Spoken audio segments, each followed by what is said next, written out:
ever seen. Without Joe Biden, frankly, this wouldn't happen. This would not have happened without Biden. And Joe Biden, thank you so much for the work you do for all the country, but this bridge is a huge issue for the state of Wisconsin. It's a huge issue for the state of Minnesota, and we could not have done it without you.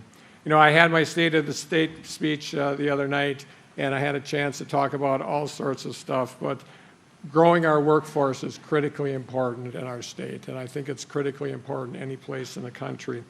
And this is a perfect example of that. We're investing $1 billion+, but at the same time, we're also investing in our future because of the workers that are going to be on that site, the workers that are going to be, you know, it's going to be something that the people of Wisconsin, the workers in Wisconsin, will never forget. So this is a historic moment, and I'm so glad I was able to shorten my speech to tell you that. Thank you. Take care, folks. Thank you.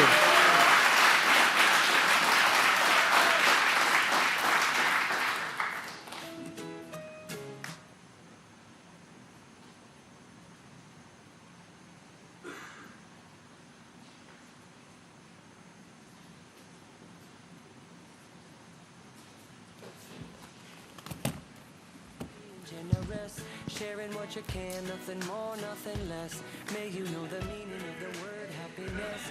May you always lead from the beating in your chest. May you be treated like an esteemed guest. May you get to rest, may you catch your breath. May the best of your todays be the worst of your tomorrows. Whoa. Distinguished guests, please welcome owner of Earth Rider Brewery, Tim Nelson. Wow, kids! Well, that's exciting. That's exciting. Welcome, Earth Riders. I am Tim Nelson, founder and owner and manager of Earth Rider Brewery, and it's great to be here. We're on the Duluth-Superior Harbor at the base of the Blatnick Bridge. I'm a fourth-generation Twin Ports resident. I deeply understand the importance of the bridge. It connects Duluth's Superior community physically, financially, and spiritually, I think. My great-grandparents immigrated from Scandinavia to Superior in the 1800s. Great-grandpa Nikolai Nelson built a bakery about 2 blocks south of here, and my grandma remembered having to row across the bay when she was a teenager. So I founded Earth Rider Brewery at the nexus of the Twin Ports in Superior, Wisconsin's North End neighborhood for a reason. Our brewing draws inspiration from Lake Superior and the people working on the ships, trains, trucks, and grain elevators right in our backyard. Many of our staff, suppliers, and customers live and work on either side of the St. Louis River Bay, so we commute daily across the High Bridge. Simply put, the bridge is critical to my business. The rebuilding of the bridge will be critical to my business's growth and the growth of the local economy. That matters to the people here. It matters to our future. I'm grateful to our elected federal and state officials, President Biden, and for the bipartisan infrastructure law, and that's going to rebuild the Blatnick. It's a big deal. It's a huge deal for us. So please join me in welcoming the President of the United States, Joe Biden.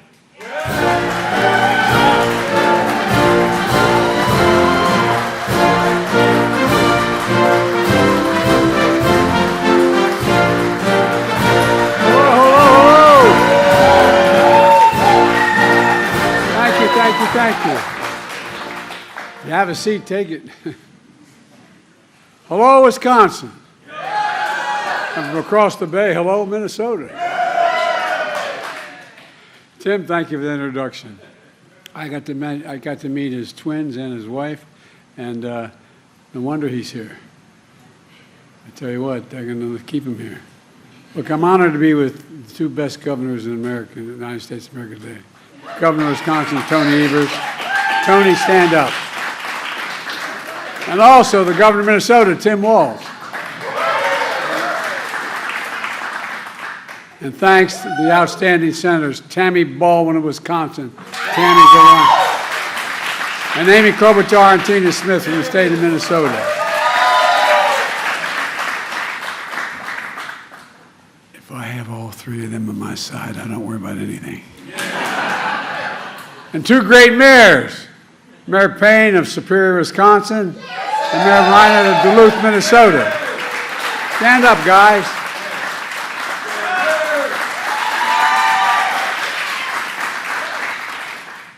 Folks, I'm here today to talk about something that doesn't get enough attention. The progress we're making to invest in America and American workers and American products. To invest in America, that's what we're doing. Bringing work, opportunity, and hope to the people and communities all across this country. Just last week, we saw the biggest jump in 30 years in how positive consumers are feeling about the economy. Things are finally beginning to sink in. We passed a lot of really good legislation. We knew it was going to take time for it to begin to take hold, but it's taken hold now and turning the economy around. We also just learned that America filed 16 million new business applications since I became president. That's a record. That's a record. And the reason I mention it, when someone files for new business, it's an example of hope, something they believe in. They believe that they can get something done, and a consequence. You know, and Tim's business right here is that act of hope as well, started a while ago. And just today we learned the economy of the United States grew by 3.1% last year. I don't want to bore you with all the detail, but, you know, the experts from the time I got elected were insisting that a recession was just around the corner. Every month there was going to be a recession. Well, you know, we've got really strong growth. Listen to this. Here's this morning's headlines from the Wall Street Journal and other papers. Quote, U.S. shatters expectations. Second headline, the U.S. economy boomed in 2023. Third, U.S. economy grew at a shocking pace. I love that shocking pace piece. But my favorites from the Wall Street Journal. Quote, what recession? Growth ended accelerating in 2023. Folks, look. And by the way, the economic growth is stronger than we had during the Trump administration. My predecessor recently said he was actually hoping for the economy to crash. His quote, hoping for the economy to crash. Can you believe it? Well, he said he's hoping because he hopes it happens soon while I'm still president. That's what he's hoping for. Well, thanks to the American people, America now has the strongest growth, the lowest inflation rate of any major economy in the world. It's because of you. We obviously have more work to do, but we're making real progress, building an economy from the middle out and the bottom up and not the top down. I was raised in a household where we had 3 bedrooms. It was a nice home, 3-bedroom split-level home and a new development of 40 homes in suburbia with four kids and a grandpa living with us. And but that trickle-down economics didn't trickle down much on my dad's kitchen table. Because when we work from the middle out and the bottom up, the poor have a shot, the middle class does really well, and the wealthy still do well. But everybody gets a shot. We all do well. You know, as the Secretary of Treasury, Janet Yellen, just said today, and I quote, the story of the middle class is not separate from the state of the economy. It's at the heart of it. You went on to say, I mean workers across industries and occupations, from firefighters to nurses to factory workers. That's the middle class. At least that's where I come from. That's what it's all about. So I'm here to announce more progress that shows that we can get big things done in America. We start believing in ourselves again. We start investing in America again. Folks, look, our infrastructure used to be the best in the world, rated the best in the world. But over a period of time, we stopped investing in America. We stopped it. We stopped investing in ourselves. And we slipped. We're now ranked the 13th best infrastructure in the world. The United States of America, number 13 in the world. How in God's name can we have the strongest economy in the world if we don't have the strongest and best infrastructure in the world? It's not possible. So we're determined to turn that around. We were determined to turn that around in a big way. And that's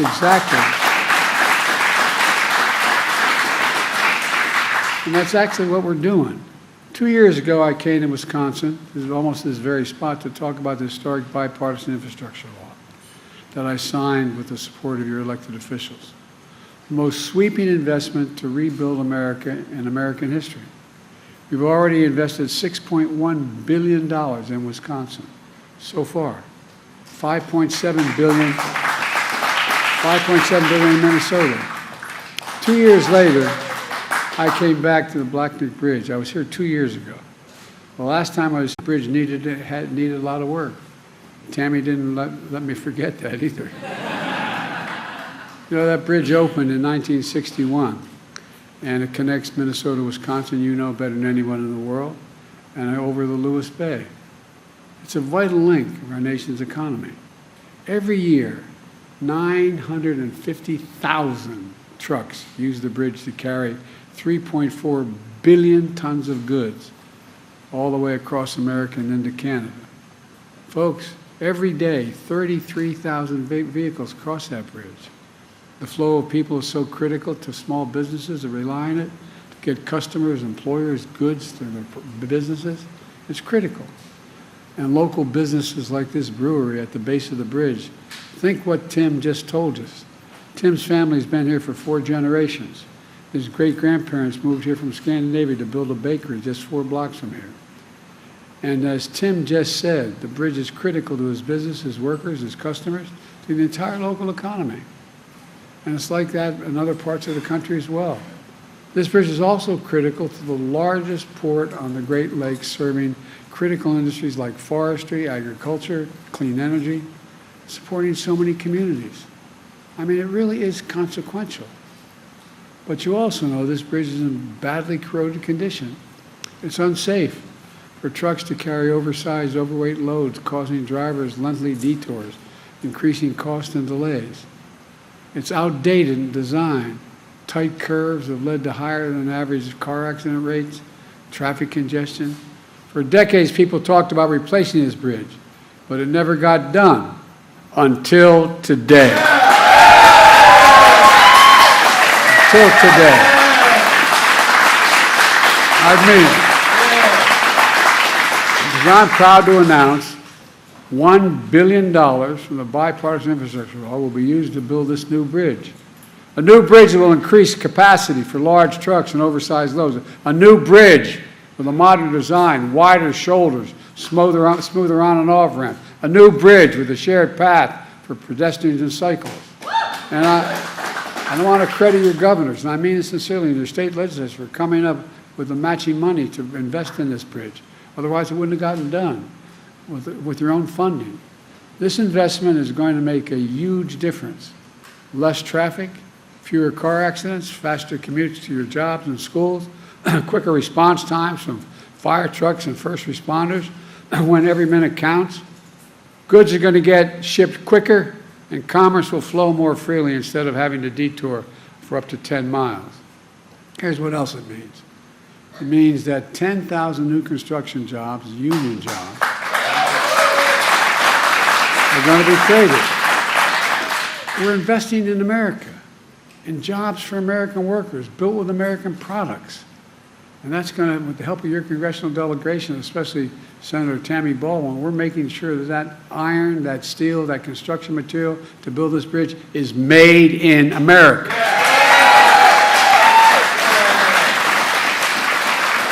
This funding is part of a larger $5 billion investment led by the Department of Transportation for 37 major projects across America, including bridges, highways, ports, airports.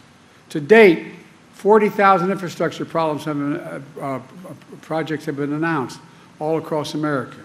And with the support of these great governors and congressional delegation, we're doing other big things. For example, we're making sure every American, including all of you here, have access to affordable high-speed internet. I want to thank Amy for her leadership in this issue. She's been relentless. High-speed internet is essential to today's economy. It's as essential as electricity was when Franklin Roosevelt was president. Not a joke. That's why nearly a century ago, Franklin Roosevelt signed the Rural Electrification Act. I know this sounds like it doesn't matter, but it matters a great deal. He signed it to bring electricity to nearly every home and farm in America because it became essential, an essential part of the economic growth of the country. an essential way to access to modern life. And so is high-speed internet today. In Wisconsin and Minnesota, we're investing $2.5 billion, $2.5 billion in high-speed internet. And we're going to save more than 600,000 families in these two states up to $30 a month in internet bills. The household I came from, that matters. Those $30 at the end of the month bills will add up when you're living on a fixed salary. We're also investing $1.1 billion in your state to provide clean water and replace poisonous lead pipes. Every lead pipe's going to be taken out. You turn on your faucet and drink clean water without getting sick. You know, a recent study shows that reducing lead exposure for children has the same effect on a student's test scores as reducing the size of a class they're in from 22 to 15. 1/10 the cost it is. It matters. It affects the ability of the brain to function. That's why we're going to eliminate every single lead pipe in America, and I promise you that. We got the money to do it now. And that's on top of another $1 billion to clean up the Great Lakes, which provide drinking water for 20 million people. 20 million people. And by the way, it used to make the beer brewed here, it is used to make the brew beer in this refinery. Oh, Earth Rider, thanks for the Great Lakes. I wonder why it's coming. What we're doing in Wisconsin and Minnesota is just one piece of a much bigger story. Look, 14 million new jobs since I became president. 169 new jobs in Wisconsin. 200,000 in Minnesota. Nearly 800,000 new manufacturing jobs nationwide, good-paying jobs. And employment has been below 4% for the longest stretch in 50 years. And it's even lower in Wisconsin and Minnesota, where it stands at 3.3 and 2.9% respectively. That's our economic plan. Invest in America, invest in American products, build in America. That's what we call Bidenomics. My professor, well, I won't get into my professor. But look, my predecessor, though, he chose a different course. Trickle-down economics. Cut taxes for the very wealthy and big corporations, increasing the deficit significantly. That's exactly what happened. That's exactly what happened. And the fact is, well, I won't get into it, but I don't want to get going. He stripped good-paying jobs and shipped them overseas. Why? Cheaper labor. Rather than pay you a fair wage, ship it overseas. Lower wage costs, and then import the product, denying Americans jobs. He shrank public investment in infrastructure and education. And then in the process, he hollowed out communities, closing factories, leaving too many Americans behind. Look, I grew up in neighborhoods, and many of you did, in regions where you had that factory that maybe it only employed 600 people or 800 people, but it was a heartbeat of the community. And all of a sudden, one day, corporation owners decided it was cheaper to send that factory overseas because the labor was cheaper. So closed the factory, sent it overseas, imported the product from overseas, paid more money for it, and they didn't have to pay as much in labor. That's what happened. That's how we began to hollow out American labor, for real, not a joke.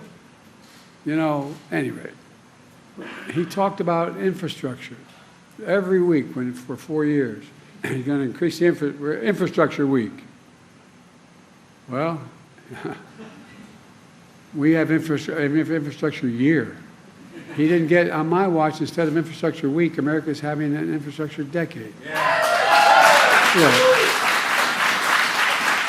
We're rebuilding factories and jobs are coming back to America. For example, you know, when that little computer chip that everybody needs for everything from your watch to your automobile, well, guess what? We invented them. We made them more sophisticated. We used to have 40% of the market, and all of a sudden we have nothing. You know that, and so guess what? I got in a plane and went to South Korea. My staff wondered what the hell I was doing. I talked to the leader of South Korea. I said, you have a thing called Samsung. You make a lot of these computer chips. Come to America. Well, not only they, but a total of $50 billion is coming to America, building factories In America. In America. There's a place just outside of Columbus, Ohio. They call the Field of Dreams. They're building two of these fabs, they call factories. They're like gigantic football fields. And guess what? They hire a whole hell of a lot of people, not only building the facility, but working there. You know what the average salary is?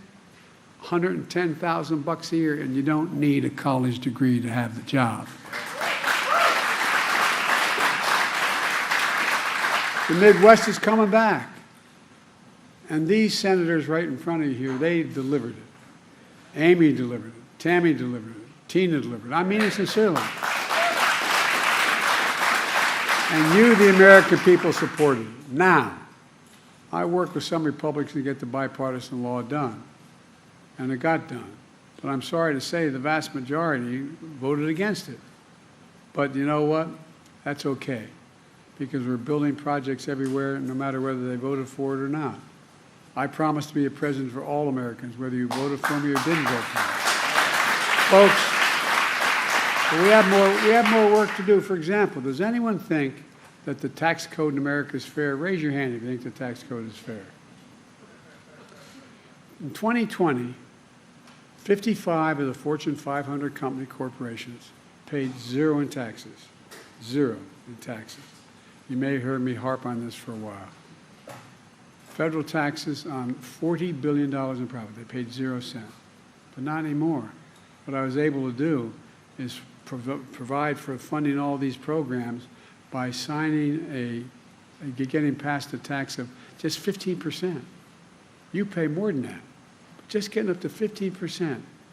15% tax on these 50 corporations making $40 billion. And guess what? As a consequence, we could pay for so many of these investments we're making all across America without the deficit going. And we still brought the deficit down by $7 billion. Look, we have to do more. One of the other things that I want to mention, you know, I'll say this politely. For my entire career, I have been going after the pharmaceutical corporations. Pharmaceutical corporations in America are the best in the world. They make the best product. But whatever prescription you may be taking now, if I take that prescription for you, I'm going to fly to Toronto, Canada, London, England, Brazil, anywhere in the world, I will get that prescription by the same company filled for anywhere from 1/3 to 1/2 the cost. We get charged more than any other country in the world. Not a joke. And you pay for it, not only in your prescription, but you pay for it because Medicare pays for a great deal of this. So I've been pushing to let Medicare negotiate and say what they do. Well, with the help of your Senate and Congress congressional delegation, I finally won. And guess what? Any of you, I'm not asking you to raise your hand, but you know anybody who has a problem with diabetes? Needs insulin? Well, it used to be the average cost of that insulin shot a year on a monthly basis was closer to $400. Now they cannot charge more than $35. And by the way, they're still making 350% profit. It costs $10 to make it. $10 to make it. And the guy who invented it didn't even want a patent on it because he thought it should be available to everyone. I can take you down the list. And beginning in 2025, guess what else happens? Anybody, if you know, have parents or grandparents who are taking a cancer drug, they may be paying anywhere from $6,000 to $13,000 a month for that drug. They can't do it. And guess what? No senior is going to have to pay, no matter how many drugs they have to take, more than $2,000 a month, period. Period, period, period. And they're still going to make money. They're still going to make money. And folks, I was told that that's an awful thing to do, man. It's a terrible thing to do. Well, guess what? Not only is it saving the individual money, it means you as taxpayers are paying billions of dollars less per month because you don't have to spend that money on Medicaid. You don't have to spend that money on Medicaid because it's a fair price. We get look, we now have, we used to, before the recession, before the pandemic, we had about 700 billionaires in America. There are 1,000 billionaires now. You know what their average tax rate is? 8%. Raise your hand if you want to trade your tax rate now for 8%. No, I'm not joking. I'm being deadly earnest. You know, it sounds like I'm making this up. 8% what they pay. That's why I proposed a billionaire minimum tax of 25%. That's not even the top rate.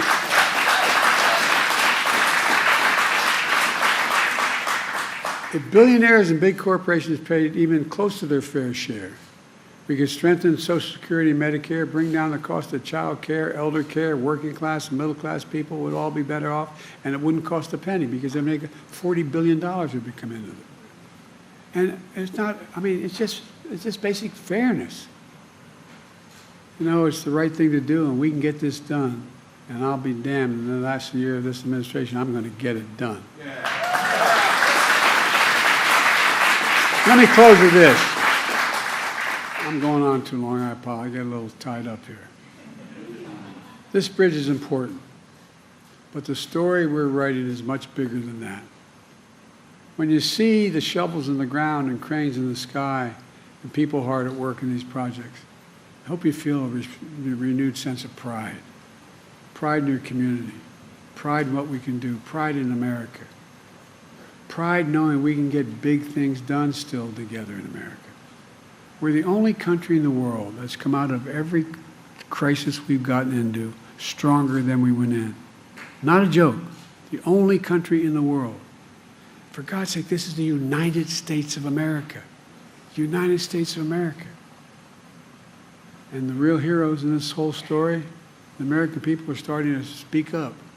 American workers, American people doing the work to bring communities back to the country in ways that was before and in the future.